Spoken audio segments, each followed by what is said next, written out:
In today's tutorial, okay, we'll take up two topics. One is band structure of an open circuited PN junction, and then we will derive the equation for built-in potential, and then we'll solve three problems if the time permits.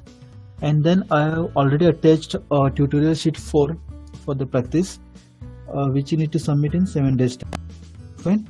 So with that, we start with the this topic, band structure of open circuited PN junction. Now, when it comes to the PN junction, what we have is two blocks.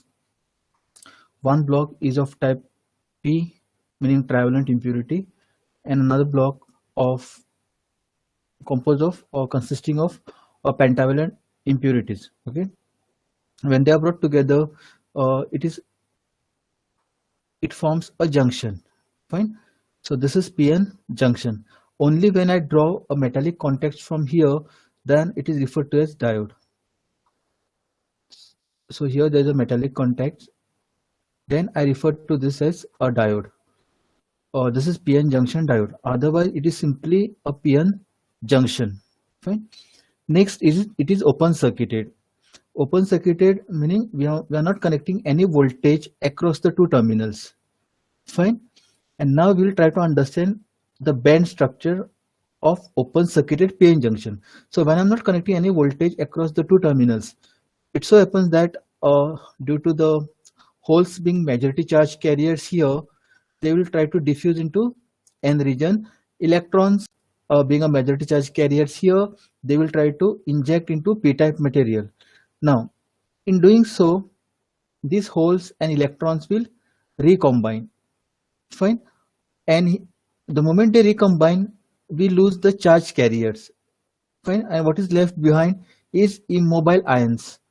Now this P is acceptor atom, so we are going to have immobile ions here in the depletion region and a donor ions towards the N side. This what we already discussed. We also discussed that due to this junction being formed here, fine, it will not allow all these electrons and holes to pass and recombine. If that was the case, then all these electrons and holes will recombine and there will not be any free electrons or free charge carriers. And what prohibits them or what is not allowing them to cross is this junction. Due to this junction being formed here, an electric field is developed and it is minus and plus. So if the holes are trying to move into the N direction, into the N region, they will be opposed by this positive plate, and this negative set of ions will oppose the movement of electrons, further movement of electrons moving from N region to P region. This is what we have studied previously. Fine. Now, look at this figure. We are having P region and N region. When they are brought in close proximity, fine, at a physical contact is formed. This is what is the depletion region. Depletion region. And why it is referred to as depletion region? Because there are no free charge carriers here. What we mean by free charge carriers? Free electron and free hole. When they recombine, the electrons and hole cancel out. What is left behind is just immobile ions. Fine. Now, when we bring these two blocks together, P region and N region, fine, it undergoes a relative shift to equalize the Fermi level. Now, this Fermi level should be constant throughout the specimen. So this is the Fermi level. In case of P region, the Fermi level is near to the valence band, and in case of N region, the Fermi level is towards the conduction band. Now, what are these Fermi levels? Here, there are majority charge carriers. Now, this is on account of doping, on account of adding impurity here. If I don't add any impurity, this will be the intrinsic level, EI, which is right at the center of conduction in the valence band. This gap is energy band gap, EG, or forbidden energy gap. Fine. This is the Fermi level for intrinsic semiconductor, which is also referred to as EI. Fine here. Now this is just the reference level, and here we have got on account of doping or energy level full of electrons. So even if a small change in the temperature or small change in the external voltage, okay, this population, these electrons over here can easily jump into the conduction band and then they becomes free. The electrons present in the conduction band are responsible for conducting the current. Fine. Similarly, all this while we have discussed that the current depends upon both holes as well as electrons. Both these holes and electrons take part into current conduction.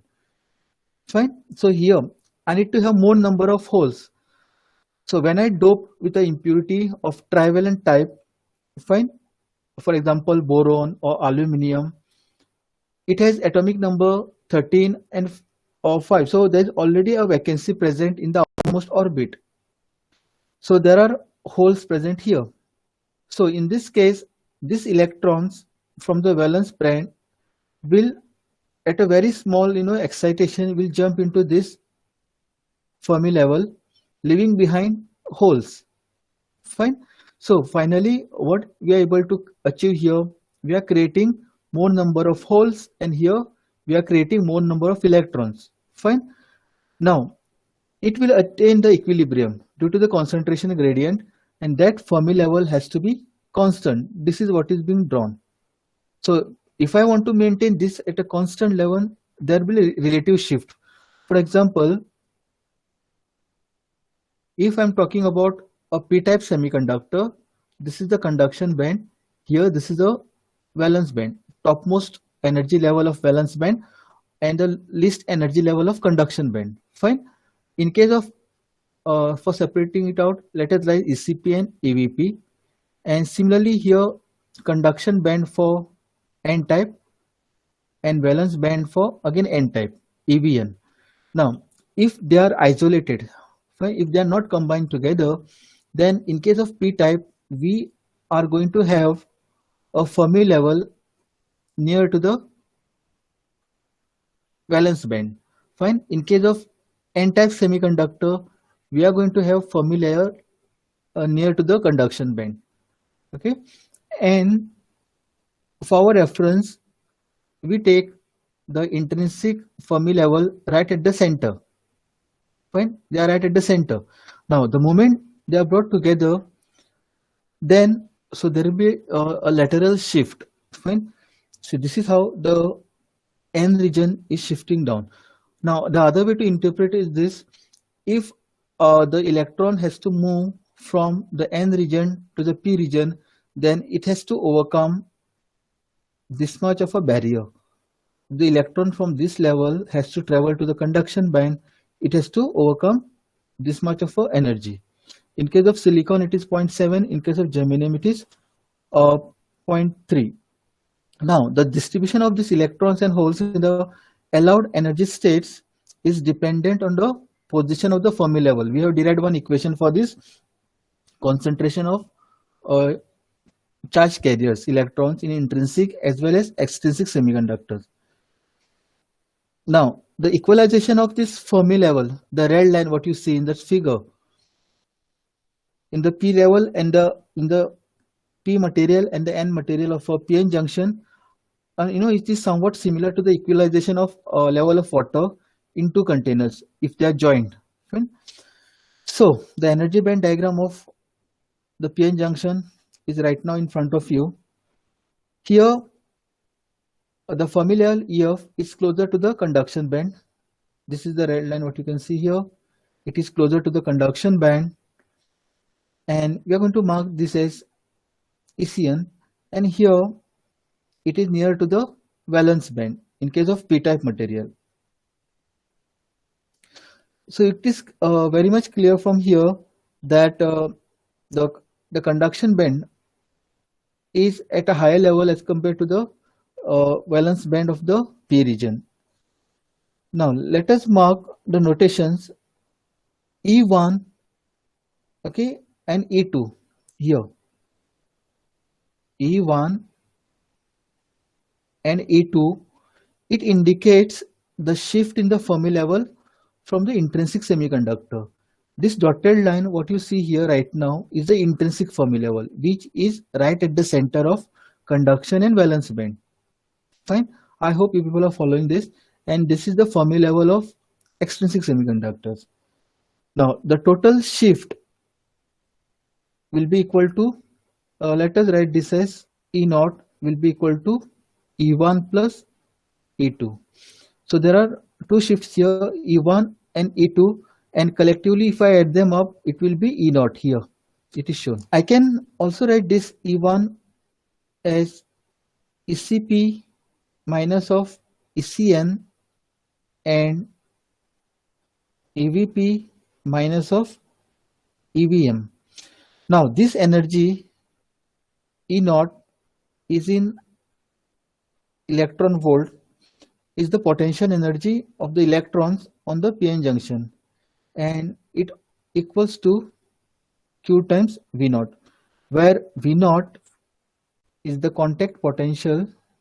Now this contact difference of potential exists across the open circuited p-n junction. Now if we refer to that figure, we can write the difference of EF minus EVP equals to half of EG minus of E1, and similarly we can write ECN minus of EF equals to half of EG minus E2. The difference between EF and the EVP. EF is this line, Fermi level, and here this is EVP, okay, the topmost energy level of the valence band. If I want to calculate this difference, it will be what? Half of EG, this is half of EG minus of E1. Clear? So this is what we are writing here. Now this is equation 1. What we are trying to calculate here is the difference between EF. Here this is the EF line, fine, minus EVP. This is the EVP. So the difference will be what? It will be half of EG minus of E1. This minus this, I'm going to get this difference. Followed? Similarly, I have to calculate this difference. So it will be half of EG minus of E2. Half of EG. This total length is, and forbidden energy gap is EG. Intrinsic semiconductor is right at the center, this dotted line. So this portion will be half of EG. What we are interested in finding is this region. So it will be half of EG minus of E2. Okay. Half of EG minus of E2. Mark this as equation 2 and this as equation 3. Now, we know that, first we have to combine 2 and 3. What we get is E naught equals to E1 plus E2 total E naught. This relative shift is equal to E1 and E2 here. This is E2 here, this region, and this is E1. So total shift is E1 plus E2. From here, fine, we can write half of EG plus half of EG is EG minus ECN minus of EF minus of EVP. This is equation number 4. Now, from our previous discussion, we have come across this equation. I hope you people are revising this. E raised to minus of EC minus EF by KT and P equals to NV E raised to EF minus of EV by KT. What is this NC? NC is the energy density states in the conduction band. In the conduction band, Actually, this may be defined as a hypothetical density of electron states which are present at the bottom of the conduction band. Fine, these are the states, energy states possible, and the Fermi level gives us the probability whether that energy state is occupied or not. So when we multiply this energy state, say this is the product here. So when we multiply this energy state with the Fermi equation, it gives the free electron concentration in semiconductors. Okay, so we know what is free electron concentration and free hole concentration. K is the Boltzmann constant, H is the Planck's constant, T is the temperature in degree Kelvin, and Mn, this is the effective mass of an electron. Mass of an electron. Okay, similarly, we can write for Nv, it is 2 pi mp kt to the power 3 by 2 h square 1.6 into 10 to the power minus 19 raised to the power 3 by 2. Okay. Now, in case of semiconductor, we know N equals to P equals to Ni. So we can write using mass action law, Np is equal to Ni square. So I just substitute what is N and P. Fine, here we have already listed N and P values. So it is Nc, I'm multiplying these two, okay? Nc into Nv e raised to minus of Ec minus Ef plus Ef minus Ev. If I make any mistake, kindly let me know. So this is equal to Nc into Nv e raised to minus Ef gets cancelled. So it is minus of Ec minus Ev by Kt, and we know the difference between Ec minus Ev here. The difference between Ec minus Ev is what? Eg.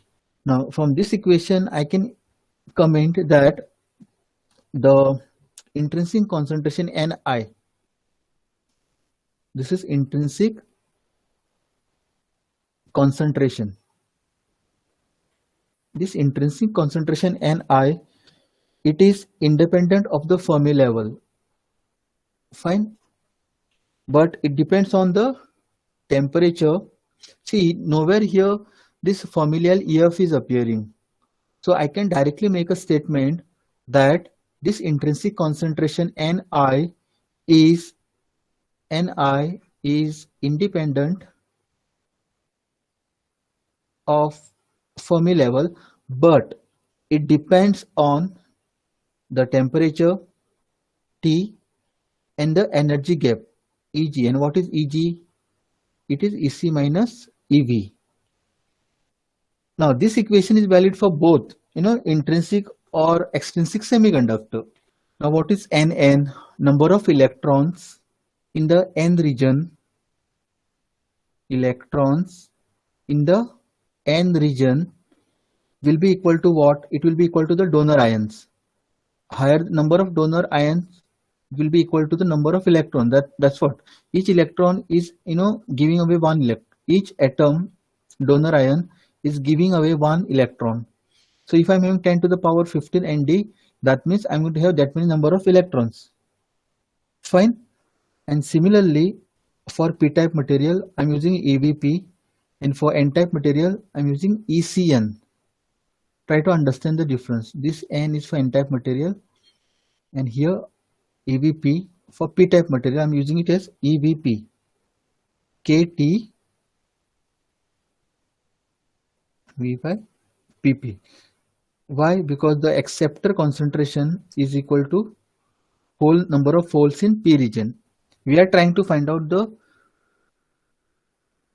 E naught, which is nothing but this difference E1 and E2. If I add this E1 and E2, what I get is the barrier potential or the contact potential E naught. Okay. Now, if you look at this equation, I'm expressing E naught in form of ECN minus EVF and EF minus EVP. This is with respect to p-type material. This is with respect to conduction band in n-type material. Okay, because right now we are having both the p-type material and n-type material. Fine. So now we have got the differences ECN minus EF and EF minus EVP. From equation 5, 6 and 7, we have to substitute in equation 4.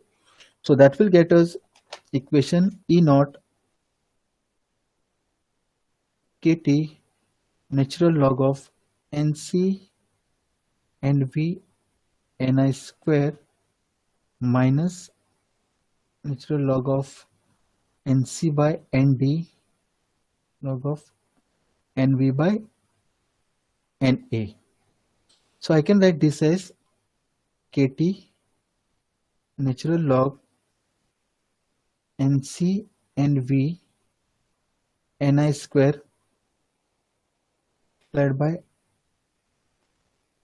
ND NC Na NV.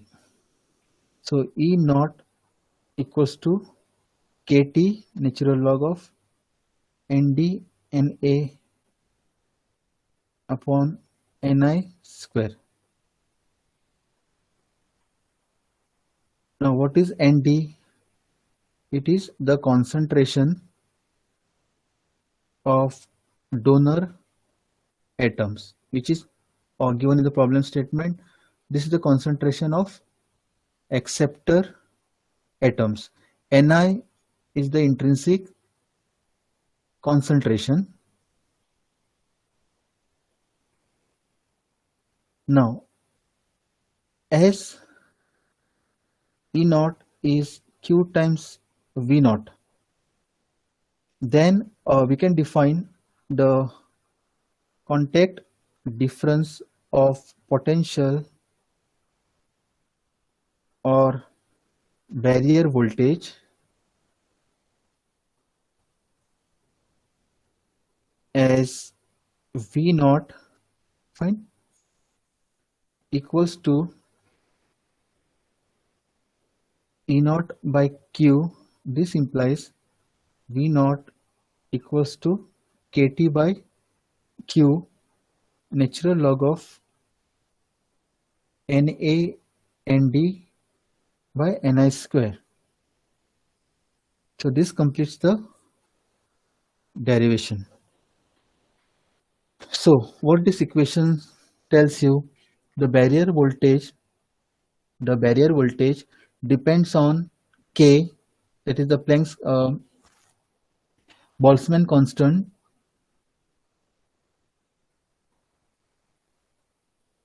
then T is the temperature, Q is the charge on electron. This we have already defined Na and then what is Ni square. See, in this equation nowhere the voltage term is appearing, external voltage. So we can say that contact difference of potential or the barrier voltage or the built-in voltage is independent of applied voltage, and it purely depends on Na and Nd. Clear? I hope this is clear to all. Okay, now we start with the next topic.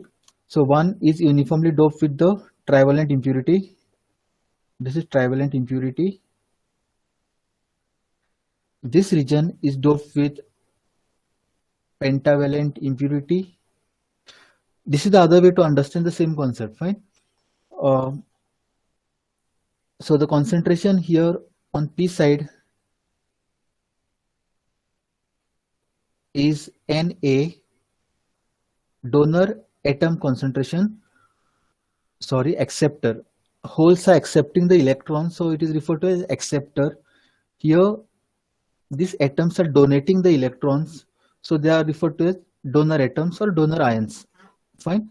Na is part of this P region, Nd is part of N region. Fine. Then the carrier concentration of p-type semiconductor. The majority charge carriers here are holes. So how do I read this? Number of holes in p-type region at equilibrium equals to Na, meaning number of holes will directly depend upon how many atoms we are adding here. If I add 10 boron atoms, it will create 10 holes. Fine. Likewise here, Nd, I can write it as number of electrons in the n side equals to donor. If I add say 50 phosphorus atoms, that will directly have 50 electrons in this region. Fine. What if I want to calculate the say electrons here? In that case, number of electrons in the p region equals to, we have to use a mass action law, Ni square by Na. And here, if I want to calculate the holes here in this region, so it will be Pno equals to Ni square by Nd. So due to this diffusion of electrons and holes, this region will be devoid or depleted of charge carriers. There won't be any free holes or electrons here in this region. Hence, this is referred to as depletion region, or it is also referred to as space charge region. It has positive and negative charge. Fine, but there are no free carriers here. I hope this is clear. Now, we will try to plot the charge density. Fine. Now, this region here, neutral. Again, this region is completely neutral. What we mean by neutral? Here, if I have a phosphorus as an atom, the number of electrons will be equal to number of protons. Fine. So it is electrically neutral. If it is electrically neutral, there won't be any electric field, or there won't be any charge density here. So right below this junction or this region, you see we are not plotting any charge. Okay. See, again, let me repeat this. The equations, the graph, and the figures explains you so many things. So here it is neutral, so there won't be any charge density. But here we are considering it to be minus and this as plus. This is how it is represented. Fine. So the concentration, if I want to calculate here, this point magnitude will be Q times Nd, charge density. It is denoted by this symbol, and the value here in the negative direction, Q times Na. Fine. This region is Xp and this region is Xn. You see here Xp is very much small as Xn, because in this case we are having P plus N, meaning the number of holes is very much greater as compared to number of electrons. Fine. So most of the electrons will combine here itself. So this dimension is shown small, and Xp plus Xn is equal to W. What is W? Is the depletion width. The dimensions are clear to all. Magnitude is Q times Nd, here minus Q times Na. Now, the total positive charge should be equal to the total negative charge. Total positive charge should be equal to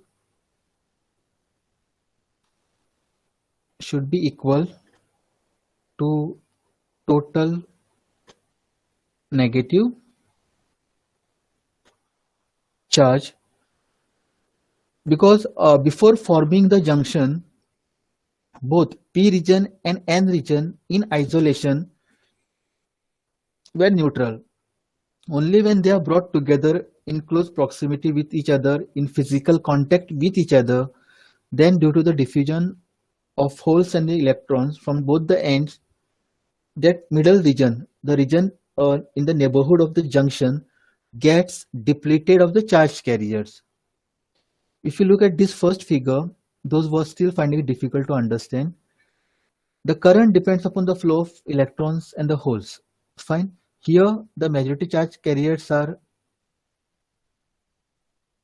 electrons. Here the majority charge carriers are holes. So there are free carriers here, there are free carriers here. But when I combine the two, the holes and electrons, because here this will have the electron and here this minus sign on top will have the holes. But then when I combine the two, these holes and electrons will recombine. So in this region, in the central region, in the neighborhood of the junction, we are not going to have any free carriers. So in this region, there are no free carriers. Carriers are present here. But what we are interested right now is to know what is happening in this small region here near the junction. Fine. So this is the charge density, how much charge is accumulated, why this is plus, why this is minus. I hope this is clear to you. Fine. Now dimensions. The width is xp plus xn is marked here. Xp plus xn is W, that is the total depletion width, and the magnitude depends upon the donor atoms into the charge, acceptor atoms into the charge. Fine. Now total positive charge should be equal to the total negative charge. So Q times ND into Xn. Now what is this Q into ND into Xn? It is the charge inside this part, shaded region. This is kept white, here it is shaded gray. So if I multiply the magnitude into the distance, I'm going to get total charge here, and Q times NA into XP. Q and Q gets cancelled. So what is left? ND into Xn equals to NA into XP. This is again an important equation because there are 4 unknowns here. I can express Xn in terms of the remaining 3 parameters. Fine. This is what we are going to exploit now. Now in this case, you see the Xn is greater as compared to XP. You can make out distance here. If this is a 1.5 centimeter, this is 3 centimeter. Practically, this is a very small region, not in terms of centimeter. This is just, I'm just giving you an idea. If I look at this particular figure, fine, it is in terms of micron, this region. Since Xn is very much greater than XP, the reason is the P side is heavily doped here. It 10 times more doping is done for P type, P plus N. Now next I have to calculate the electric field. Now it's very easy to find the electric field. What you need to do is we just do the integration of this charge distribution. So to get the electric field, okay, electric field is equal to rho v. Rho v is the charge density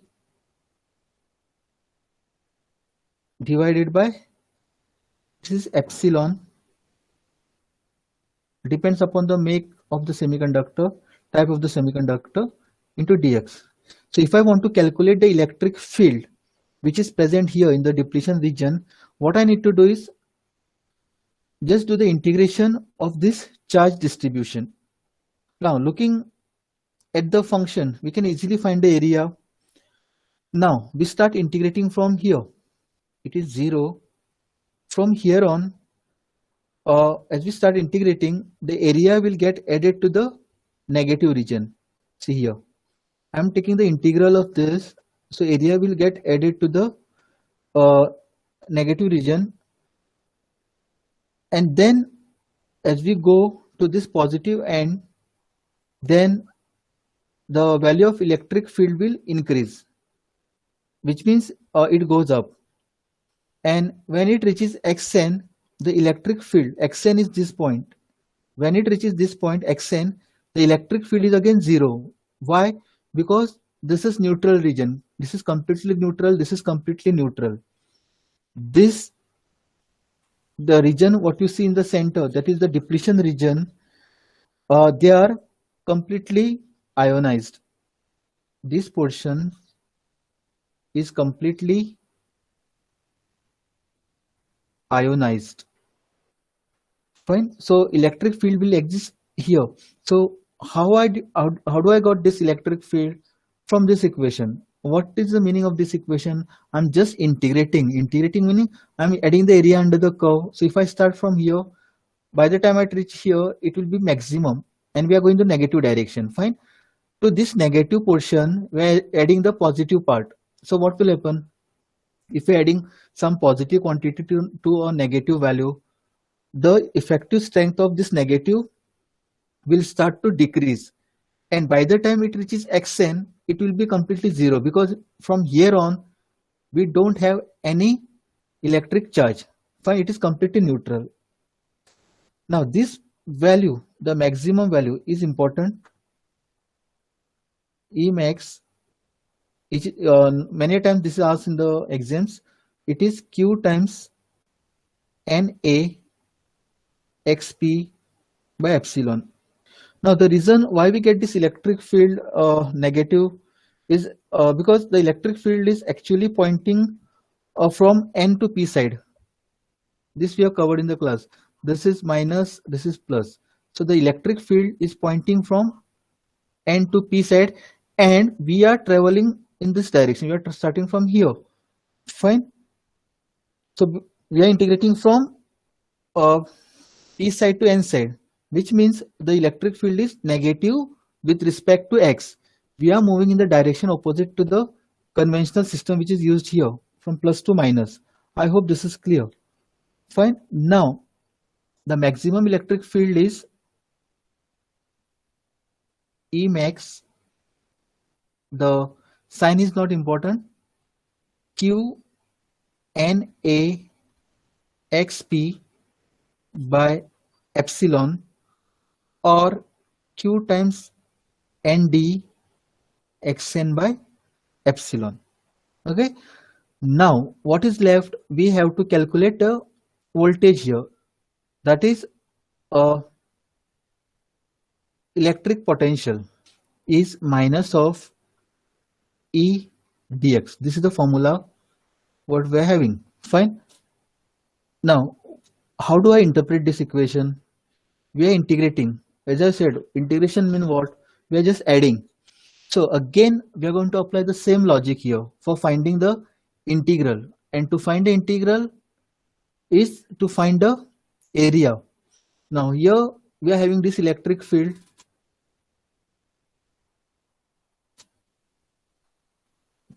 This is the electric field. Now to get the voltage, equivalent voltage for this electric field, I have to integrate. Fine. Look at the sign here, minus. I'm starting from here left to right. The electric field is minus, negative direction, and here there's a minus, so it will start in the positive direction. Minus into minus. Fine. So till minus of xp, here this region, as I told you, this is x equal to 0 at the junction. This is xn positive, this is xp negative. So if I start from minus of xp, here x equal to 0, and here this term is xn. Okay. So if I start integrating from here, minus xp, we will have a negative sign.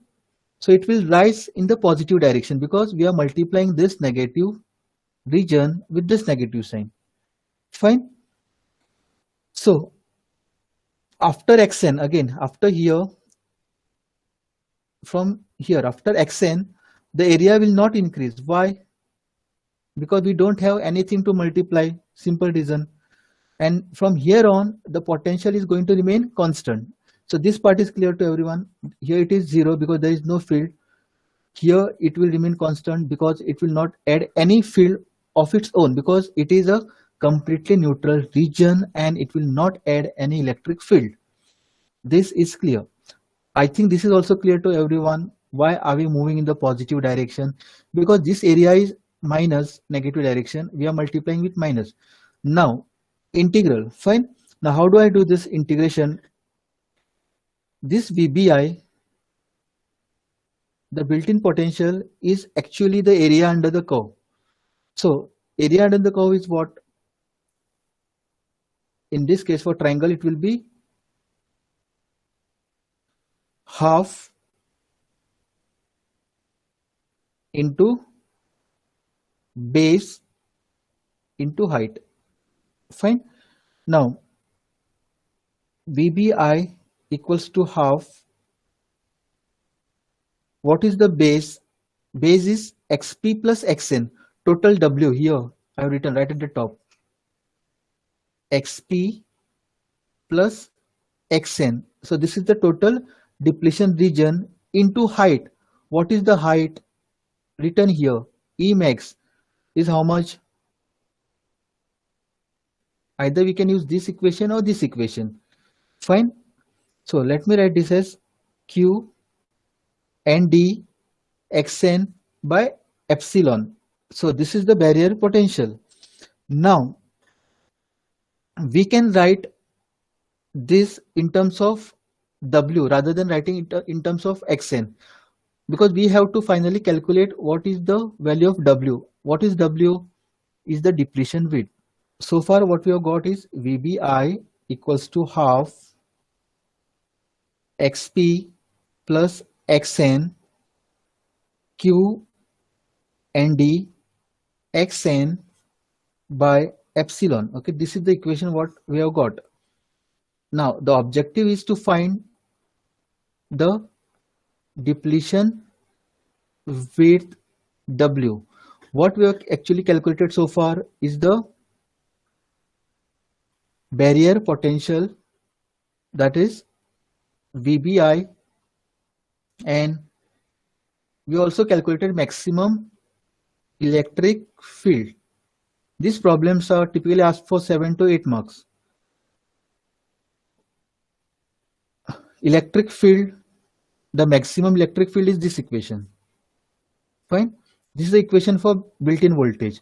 Now what we are finding is the equation for W. What is W? Let me repeat again. I hope you people are following this. W is this region, the depletion width.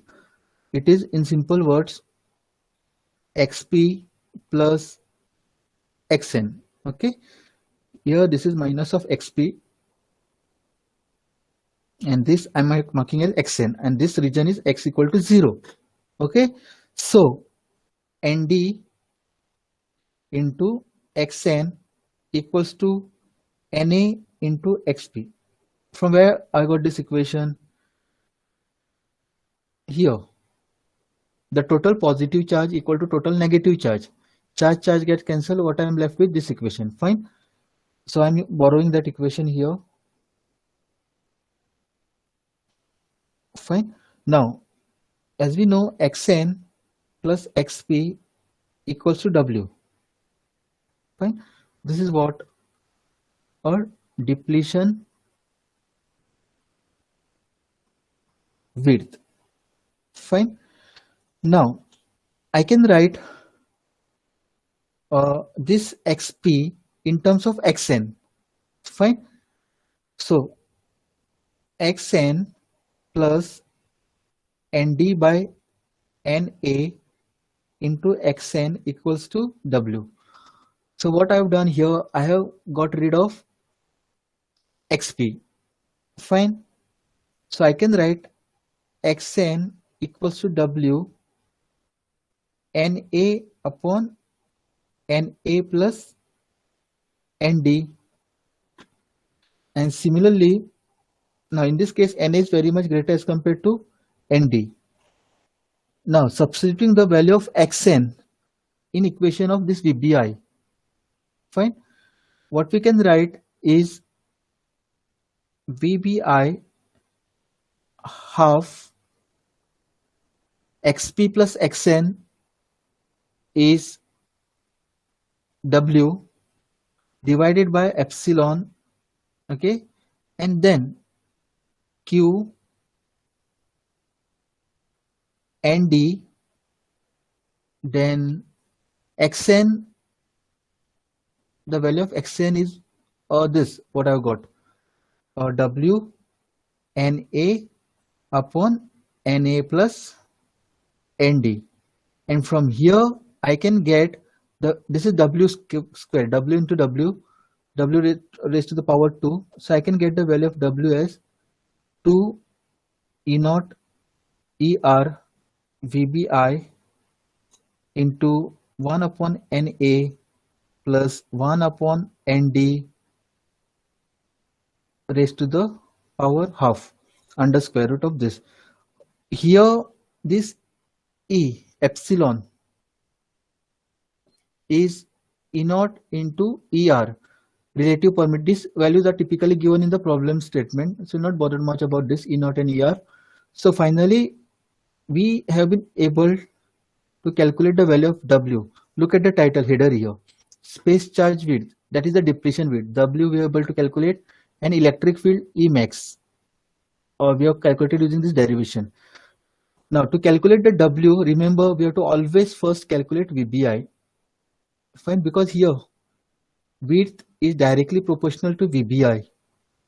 Fine, with this information, let us start with the calculate the built-in potential of an abrupt PN junction at room temperature of intrinsic concentration and so on with a doping level of Nd and A. What if we change the concentration? What effect will it have on the built-in potential? Calculate the built-in potential. So solution, you write the given data. The built-in potential VBI equals to KT by E natural log of Na Nd by Ni square. The answer is KT by E is Vt, the thermal equivalent of voltage. Some textbook use a capital Vt. Ln Na Nd by Ni square. So this implies VBI, this is equal to 0.026 natural log of Na is how much? 10 to the power Na is 10 to the power 18 into 10 to the power 15 divided by 1.5 into 10 to the power 10 the whole square. So if you solve this, you get the answer 0.754 volt. Okay, now second part, what if we change the acceptor doping from Na 10 to the power 18 to 10 to the power 16? So Na, this value we are going to replace now. So we are going to change. So if we change the acceptor doping from, if we change Na from 10 to the power 18 per centimeter cube to 10 to the power 16 per centimeter cube, then if we calculate this VBI new is equal to 0.635 volts. Fine. Now the third part is you have to comment on change in the built-in potential value. Now basically see, the Na earlier was 10 to the power 18. Fine. Now we have made it 10 to the power 16. It has been reduced by 100 times. Fine. So the built-in potential barrier changes only slightly. See, from 0.754 we are getting 0.635 for 10 to the power 18 to 10 to the power 16. This is huge, a very big value. The difference itself is a very big value, but VBI is somewhat similar in the same range. So this built-in potential barrier changes only slightly as the doping concentration is changing by the order of such a big magnitude. Why? Because it is logarithmic dependence. Fine. This is the end of the first problem. Determine the space charge width of electric field in silicon PN junction. So VBI is equal to, see, you should not skip the given data. For the shortage of time, I'm just writing the formula directly. Log to the base e Na Nd upon Ni square. So this is at room temperature 300 divided by 11,000. See, I'm exploring all the possibilities here. Different ways we can write this. 1 into 10 to the power 16 into 1 into 10 to the power 15 here, divided by intrinsic 1.5 into 10 to the power 10 the whole square. If you solve this, you get the answer as 0.635 volts. At home, you can cross check this. Then W, junction width, is we have calculated, meaning we have derived the value into Na plus Nd divided by Na plus Nd raised to the power of 1 by 2. So if you substitute all these values, fine, this E is E naught into ER. E naught is 11.7 and ER is given here 8.854 into 10 to the power minus 14. So you substitute here, VBI is 0.635. You know the value of Na and D. Fine. Now we can also calculate the value of maximum electric field is asked. So maximum electric field is max electric field will be what? E max. This notation should not be mixed with this notation. Okay. E max is minus of Q and D into Xn by epsilon. What is Xn? Xn is 2 VBI electric field. This we have derived. Fine. So you should not have any confusion here. 1 upon Na plus Nd. So you substitute this value of Xn here. So the answer, you can cross check, what I got is minus 1.34 into 10 to the power 4 volts per centimeter. Now in this case, the donor density is Nd, that is 10 to the power 17. Fine. In terms of meter cube, multiply it by 10 to the power 6. So I get 10 to the power 23 per meter cube. These are atoms. Okay, these are atoms. Then acceptor density, Na